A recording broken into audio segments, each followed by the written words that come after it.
네, 전국 현안 좀 깊이 짚어보겠습니다. 최재성 전 청와대 정무수석입니다. 어서 오십시오. 안녕하세요. 네. 최근 논란이 되는 발언부터 좀 짚어보겠습니다. 이재명 대표의 언론은 검찰의 애완견 이 발언이요. 어떻게 보셨습니까? 우선 이제 전체 언론을 대상으로 한 발언으로 여겨지죠. 그러니까 이재명 대표도 유감 표명을 하면서 전체 언론을 대상으로 한 것에 대해서 사실상 사과를 한 거 아닙니까? 그래서 그것을 조금 분별을 하지 못하고 대상을 전체 언론을 대상으로 했다는 점이 일단 좀 지적할 수 있는 그런 부분이고요. 그다음에 이제 애완견이라는 표현이 적절했느냐 뭐 이런 건데요. 그거는 아마 이 해당 사건에 대한 이 이제 국정원 문건에 대한 보도라든가 혹은 안부수 증인이 이 진술을 이제 번복을 해서 한 부분이라든가 이런 것이 보도가 잘 안 된 것에 대해서 이제 지적을 하고 얘기를 한 건데요. 그거는 제가 보기엔 정치인들은 그런 것들이 이제 보도가 되게끔 또 해야 되거든요. 예전에 이제 김대중 대통령이 똑같은 말을 보도될 때까지 그냥 10번은 해야지 될까 말까 하다 뭐 이런 얘기 또 하시고 그랬거든요. 기억납니다. 예. 그래서 같은 얘기를 이제 계속 해야 된다라고 하는데 네. 하여튼 뭐 그런 이제 언론 환경을 얘기를 하면서 이 사건이 정말 터무니없이 수사되고 기소된 사건이다 이런 것을 이제 애둘러서 이제 웅변을 한 것이 아닌가 싶습니다. 근데 전체적으로 저는 잘못된 견해, 잘못된 발언이다 이렇게 보고 있습니다.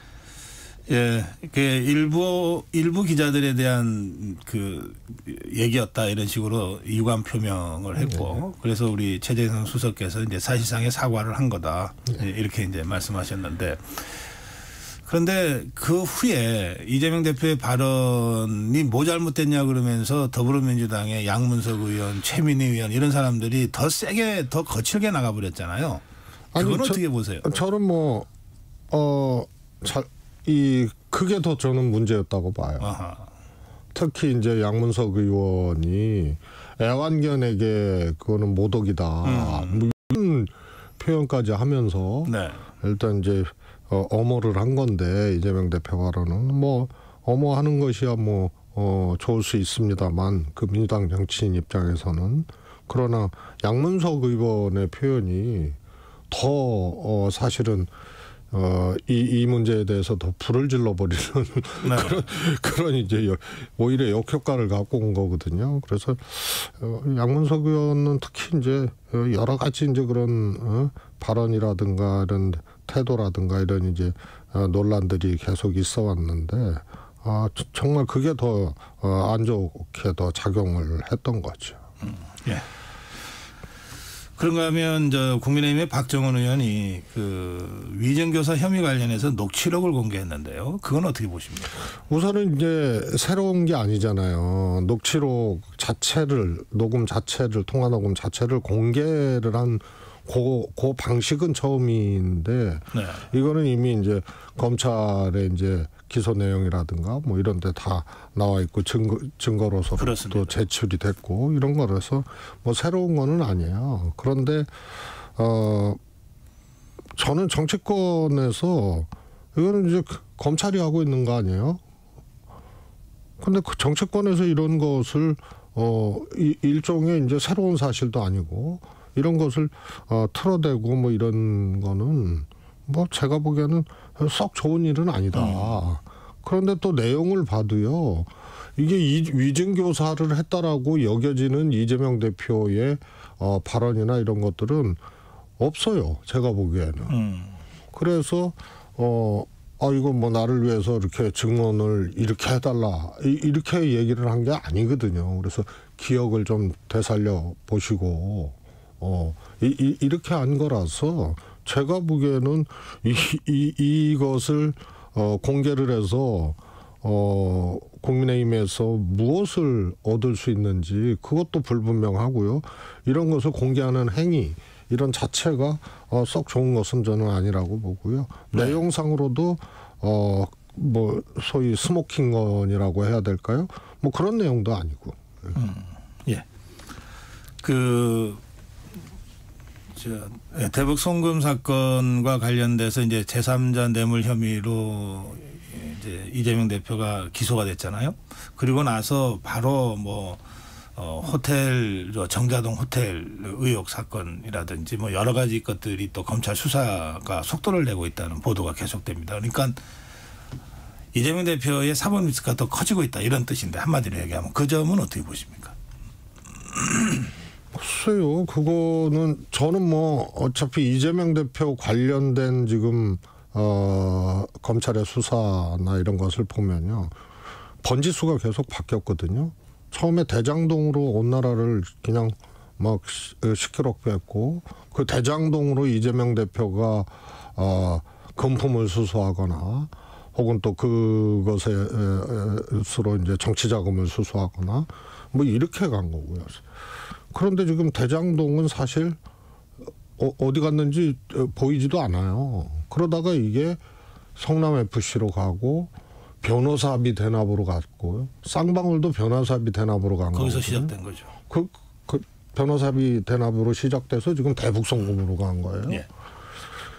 그래서 결국은 지금 대장동하고 이런 것은 사라져 버렸어요. 어디로 갔는지도 모르겠어요. 그래서 번지수가 계속 바뀌는 과정이라서 먼지털이하고 그다음에 먼지털이도 부족해서 산소털이하고 사실상 별건으로 계속 연계를 시켜서 지금 가는 그래서 번지수가 바뀐 거거든요. 그래서 저는 뭐 검찰의 행태가 뭐는 못하겠어요. 그러나 그것이 뭐 사법 리스크를 더 키우거나 이런 이미 뭐 이보다 더 어떻게 더 수사하고 어떻게 더 진행할 수 있어요. 그래서 새롭게 사법 리스크를 가중시키는 것은 검찰의 행태가 부당하고 잘못된 것은 분명하지만 그것이 사법 리스크를 더 크게 하거나 뭐 그런 걸로 작동할 상황이 아니죠. 네.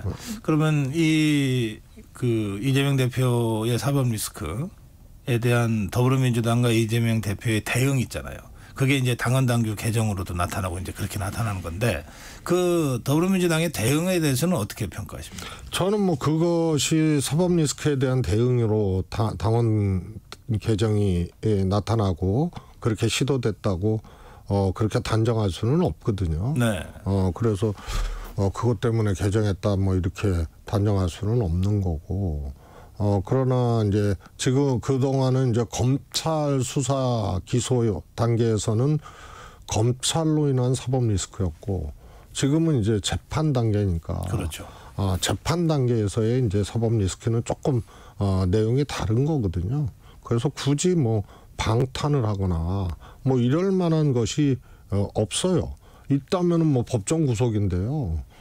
제가 보기에는 뭐 그런 것은 있을 수도 없는 일이고 또 이것이 유무죄를 지금 다투고 있는 상황이라서 그 유죄를 전제로 또 법정 구속을 전제로 뭐 방탄을 미리 설계를 하고 뭐 한다 이런 것은 제가 보기엔 와닿지 않는 얘기고요. 검찰 단계에서는 뭐 체포동의안도 있고 뭐 하니까 그런 것에 대해서 이 방탄이라는 의심이나 지적을 할 수도 있죠. 그러나 재판 단계에서의 방탄은 법정 구속밖에 없는 거거든요. 근데 그거는 사법적 판결이 나서 유죄 판결이 나고 이런다 하더라도 법정 구속이나 이런 것은 제가 보기엔 법정 구속에 해당할 만한 유죄가 날지도 모르는 것이고 그래서 그거는 제가 보기엔 방탄을 전제로 뭘 하고 있다 예. 이러기에는 썩 와닿지가 않는 그런 지적이고 주장이죠. 알겠습니다. 지금 그런데 네. 그럼에도 불구하고 대표의 임기를 손보거나 당대권 분리 조항을 이제 손봤죠. 그리고 또 뭐 정치적으로는 저는 뭐 연임을 꼭 해야 되느냐 이런 이제 문제 의식을 저는 개인적으로는 갖고 있거든요. 네. 그런데 뭐 연임한다 하더라도 대표 대선 1년 전에 사퇴한다는 조항을 손보고 뭐 이런저런 것을 하는 것이 과연 합당한 일이냐. 거기다가 이 대표는 그거는 반대한다. 해놓고 최고위원들이 이걸 밀어붙이고 예. 하는데 또 그럼 대표 뭐하러 해요? 본인이 이거는 당원 개정하는 거, 임기 개정하는 거 그거는 손보면 안 된다, 반대한다라고 해놓고 어떻게 보면은 그거 그냥 발언은 반대한다고 해놓고 사실상 이것이 손보아지고 통과되는데 대표로서 아무런 역할을 안 한 거거든요. 네. 그거는 찬성한 거죠. 그래서 그런 것들이 저는 정말 이 잘못된 거다. 그리고 그런 일들이 계속 일어나고 하면은 지금 이 대표의 어떤 리더십이라든가 정치 지도자로서 평가라든가 이런 것들을 좋게 받을 수가 없죠. 그런데 그 이제 연임 문제인데요. 지금 말씀하신 그거는 그냥 추대로 가는 겁니까? 아니면 뭔가 그래도 전대에서 경선을 거쳐서 뭘 한다는 뜻입니까? 글쎄요. 이제 규정이 추대라 하더라도 선출 절차는 전당대회 절차를 밟아야 되겠죠. 밟아야 되는 거죠. 근데 후보가 없으면은 네. 사실상 그렇게 되는 거죠. 근데 지금 그 더불어민주당 분위기로 보면 후보가 누가 나올 거는 같습니까? 안 보이죠. 안 보이죠. 예. 예. 그래서 어대명 얘기가 나오는 모양. 예. 그래서 이제 이재명 대표가 소위 말해서 대표로서의 경쟁자가 없다 하더라도 그 다음에 뭐 그런 얘기를 하잖아요. 또 대안도 없는데 그러면은 이재명 대표 대표하지 말라는 얘기냐? 그럼 대안이 뭐냐? 이러는데요. 그거는 와닿지 않는 말이에요. 뭐냐면 이재명 대표가 연임 생각이 있으니까 출마자가 없거나 혹은 안 보이는 것이지. 네. 이재명 대표가 정치적으로 내가 또 대표하는 것보다 당을 위해서도 또 자신을 위해서도 정치력을 발휘해서 본인이 출마를 안 하면 대표 나올 사람들이 왜 없겠어요. 예. 그래서 대안이 부재하기 때문에 또 누가 나올 사람도 없는데 뭐 이런 얘기는 그거는 옳지 않은 얘기예요. 그래서 저 같으면 대표가 연임을 하는 것보다 오히려 실질적으로 민주당의 그야말로 진짜 대표 아니에요. 네. 그래서 안 나와도 진짜 대표예요. 그리고 대표 선수고. 그래서 굳이 나오지 않고 오히려 정치력을 발휘해서 이 당대표를 선출하는 과정을 본인이 나오지 않은 상태에서도 잘 만들어내고 이런 것들이 오히려 이 대표에 대한 리더십에 대한 평가 이런 것을 더 좋게 만들 수 있는 방법인데 굳이 본인이 또 하겠다. 거기다 임기 개정까지 또 손을 보고 네. 이런 것은 제가 보기엔 어떤 이유로도 좋은 모습이 아니기 때문에 제가 보기엔 그런 과정이 다 점수를 까먹는 과정이다 이렇게 그렇죠. 보고 있습니다. 그러니까 지금의 더불어민주당 뭐 어대명이라는 흐름이나 또는 연임이나 또는 대표 임기 조항을 손볼 수 있도록 한 당헌당규 개정이나 하는 게 더불어민주당을 위해서도 그리고 이재명 대표를 위해서도 별로 좋은 방법 같지는 않다. 예, 그렇습니다. 그런 판단이시군요. 예. 자, 이 어대가 이 국민의힘에도 있어요. 어대한. 예, 국민의힘은 어떻게 보고 계십니까? 이제 거기는 조금 민주당하고 다른 거죠. 네. 아시다시피 이제 총선 과정에서 비대위원장 한동훈과 대통령 윤석열 대통령 그래서 윤한 갈등이라는 게 네. 1차전, 2차전, 3차전까지 있었거든요. 그래서 이것이 봉합되거나 하여튼 해소되지 아니하고 유보된 이제 갈등의 감정들이 유보된 상태거든요. 그런데 뭐 누가 봐도 윤 대통령은 당대표로 한동훈 대표가 나오는 것을 탐탁치 않게 생각을 할 거고 그런데 한동훈 대표가 나오면은 그거는 뭐 어대명하고는 이제 결과로서는 똑같아도 네. 과정은 조금 민주당하고 조금 다른 과정이 아닌가 싶고요. 그런데 나오는 것 자체가 저는 집권 여당 내에서의 어떤 전쟁이라고 제가 표현을 했어요. 그다음에 대표가 되면은 이제 두 번째 또 전쟁. 그래서 네. 출마도 전쟁이고 대표가 돼도 전쟁적 상황이다. 그래서 제가 보기에는 그대로 여권이 뭐라 그럴까 주저앉을 수 있는 그런 길로 지금 가는 거다. 그렇다고 한동훈 비대위원장이 나오면은 그 당선 가능성이 대표 당선 가능성이 가장 높잖아요. 나온다는데 그거 말릴 수도 없고. 그래서 제가 보기에는 이제 지금 전국을 둘러싼 이제 해석법도 다를 거고 정책에 대한 판단도 다를 수 있어요. 한동훈 대표 체제에서의 국민의힘과 대통령과 그렇기 때문에 여기서 또 다른 이제 갈등, 또 다른 이제 이 전쟁적 상황 이런 것들이 나올 수 있다라고 보기 때문에 저는 출마 자체가 여권에게는 굉장히 리스키한 이제 상황으로 치닫게 되는 거다 이렇게 보고 있습니다. 우리 최재성 이 정무수석은 이제 여당으로서 대통령을 직접 모셨던 그것도 정무 파트를 모셨던 경험이 있잖아요. 그리고 또 국회의원도 제 기억으로는 3선이신데 지금 이제 이 분석해 주신 거는 이제 여당 상황이잖아요. 이 경우에 어떻게 하는 것이 그 제일 그래도 정부 여당 또 대통령과 법여권의 입장에서는 현실적이면서 합리적인 방안이다, 길이다 이렇게 조언하신다면 어떤 말씀해 주시겠어요? 우선은 저는 한동훈 대표가 출마하는 것은 한동훈 대표를 위해서도 별로 도움이 안 되는 길이라고 봐요.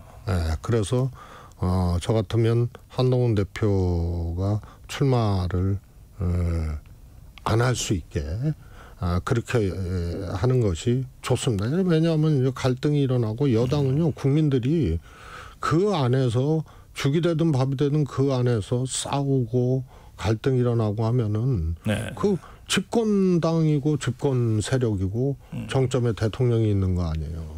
근데 이게 균열이 일어나고 싸우고 이렇게 되면은 그 통째로 그냥 그 누구 가릴 것 없이 그냥 다 국민들이 소위 말해서 이제 민심이 떠나고 가장 싫어하는 거예요, 국민들. 근데 그것이 예견되고 있는 거고. 보수든 진보든 그렇다는 거죠. 그렇습니다. 집권당은 더 큰 거예요. 집권당. 그래서 이제 그런 것들이 불보듯 명확한데 한동훈은 출마하고 아무런 대책이 없다. 이것은 정치적으로 제가 보기에는 이 어떤 뭐라 그럴까요?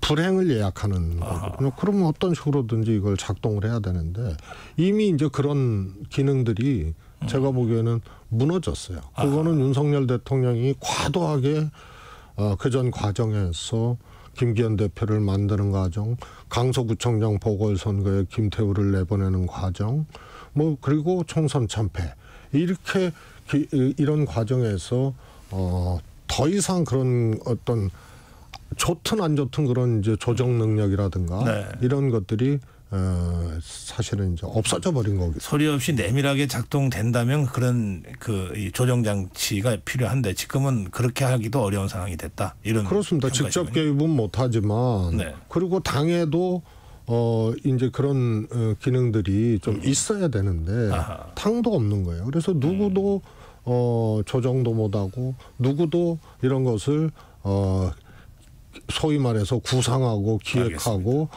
의논하고 설득하고 이럴 수 있는 이제 기능들이 이미 상실됐기 때문에. 마지막 질문 짧게 드릴게요.